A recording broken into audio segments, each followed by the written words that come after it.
Hello learners, good morning. कैसे हैं आप लोग?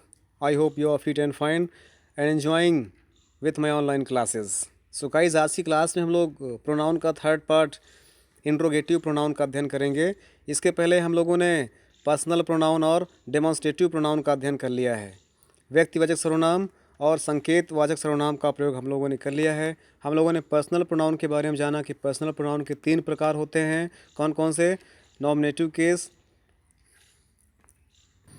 फर्स्ट पर्सन, सेकंड पर्सन और थर्ड पर्सन। फर्स्ट पर्सन में हम लोगों ने आई और वी का अध्ययन कर लिया है। सेकंड पर्सन में हम लोगों ने यू, और थर्ड पर्सन में हम लोगों ने ही, शी, इट और दे का प्रयोग जाना। उसी प्रकार से डेमोन्स्ट्रेटिव प्रोनाउन में हमने जाना कि डेमोन्स्ट्रेटिव प्रोनाउन और डेमोन्स्ट्रेटिव एडजेक्टिव दोनों में थोड़ा सा अंतर है। जब दिस, दैट और दिस, दोस के बाद वर्ब आता है तो वो हमारा डेमोन्स्ट्रेटिव एडजेक्टिव होता है। जब दिस, दैट, दीज और दोज के बाद कोई नाउन आता है तो वो डेमोन्स्ट्रेटिव एडजेक्टिव होता है। इसका अध्ययन हम लोग लास्ट की क्लास में कर चुके हैं। स्टूडेंट्स, आज की क्लास हम लोग इंट्रोगेटिव प्रोनाउन को जानेंगे। इंट्रोगेटिव प्रोनाउन क्या होता है तो देखते हैं।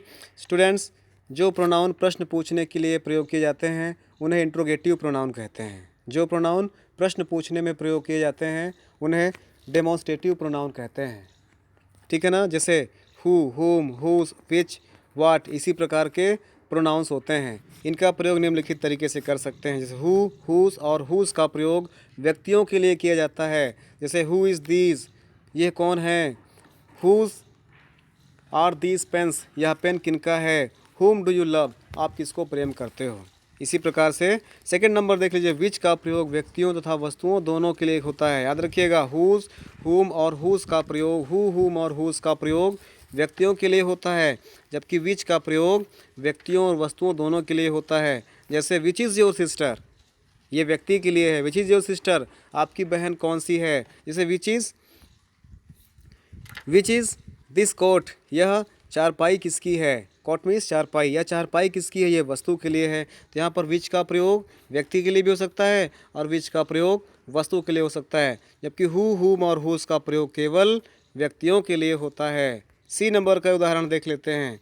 इसका भी नियम कहता है, सी नंबर का नियम हमारा कहता है, जैसे वाट का प्रयोग वस्तुओं तथा व्यवसाय के लिए होता है। क्या? वाट का प्रयोग वस्तुओं तथा व्यवसाय के लिए होता है। जैसे व्हाट डू यू वांट, ये वस्तु के लिए है। व्हाट डू यू वांट, आप क्या चाहते हो? व्हाट डू यू वांट, आप क्या चाहते हो, ये किसी वस्तु के लिए है। जैसे व्हाट इज़ योर फादर, आपके पापा क्या हैं, अर्थात आपके पापा क्या व्यवसाय करते हैं। तो यहाँ पर वाट का प्रयोग वस्तु के लिए भी हो जाता है और वाट का प्रयोग किसी व्यवसाय के लिए भी प्रयोग होता है। लेकिन याद रहे, जब विच, हु, हुम, हुज और वाट के पश्चात कोई वर्ब आता है तो यह इंट्रोगेटिव प्रोनाउन होता है। और अगर विच, हुज, हुम या हुज और वाट के पश्चात कोई नाउन आता है तो ये इंट्रोगेटिव एडजेक्टिव होता है। याद रहेगा आपको, जब विच, हुज, हुम या वाट के पश्चात कोई वर्ब आता है तब यह हमारा इंट्रोगेटिव प्रोनाउन होता है, जैसे डेमोन्स्ट्रेटिव उसी प्रकार से। लेकिन जब हु, विच, हु, हुम या हुज या वाट के बाद कोई क्या आ जाए, नाउन आता है, तब ये हमारा इंट्रोगेटिव एडजेक्टिव होता है। अर्थात यहाँ पर ये सभी क्वेश्चन वर्ड हमारे एडजेक्टिव का कार्य करने लगते हैं। चलिए उदाहरण से आपको समझाते हैं। जैसे आपका सामने ये उदाहरण लिखा हो पहला, व्हाट आर यू रीडिंग, आप क्या पढ़ रहे हैं? व्हाट आर यू रीडिंग, आप क्या पढ़ रहे हैं? यहाँ पर ये व्हाट क्या है? प्रोनाउन है। क्यों? क्योंकि यहाँ पर आर के रूप में वर्ब का प्रयोग किया गया है। जब व्हाट, हुज या हुम इस प्रकार से इंट्रोगेटिव वर्ड के बाद ये कोई हेल्पिंग वर्ब दिया होता है तो इंट्रोगेटिव प्रोनाउन होते हैं। आपने पढ़ा अभी तक। लेकिन आपने दूसरा एग्जांपल देखा या देख रहे हैं, what books are you reading, what books are you reading, आप कौन सी किताबें पढ़ रहे हैं? यहाँ पर देखिए व्हाट तो ठीक है, लेकिन बुक यहाँ नाउन आ रहा है। तो जब व्हाट अर्थात क्वेश्चन वर्ड के बाद सीधे नाउन आ जा रहा है तो ये क्या है हमारा? ये व्हाट, ये हमारा एक प्रकार से एडजेक्टिव कार्य कर रहा है। तो ये हमारा एडजेक्टिव प्रोनाउन हो जाएगा। यहाँ पर देखिए एडजेक्टिव कार्य कर रहा है। उसी प्रकार से नया एग्जांपल देखिए, दूसरा एग्जांपल देख लीजिए। Which of these shirts do you like, यहाँ पर pronoun which of these shirts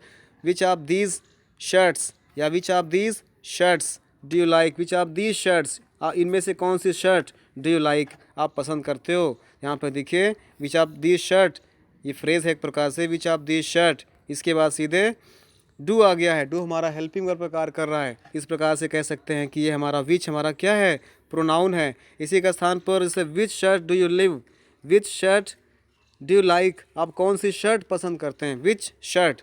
विच और शर्ट, देखिए शर्ट लिखा हुआ है ना, ये हमारा एक प्रकार से विच हमारा एडजेक्टिव का कार्य कर रहा है, क्योंकि यहाँ पर विच के बाद सीधे नाउन आ जा रहा है। तो इसे स्पष्ट हो रहा है जब विच या क्वेश्चन वर्ड है उसके बाद कोई वर्ब का प्रयोग किया जाए तो वो हमारा होता है इंट्रोगेटिव प्रोनाउन, लेकिन जब उसके बाद कोई नाउन आ जाए तो होता है इंट्रोगेटिव एडजेक्टिव।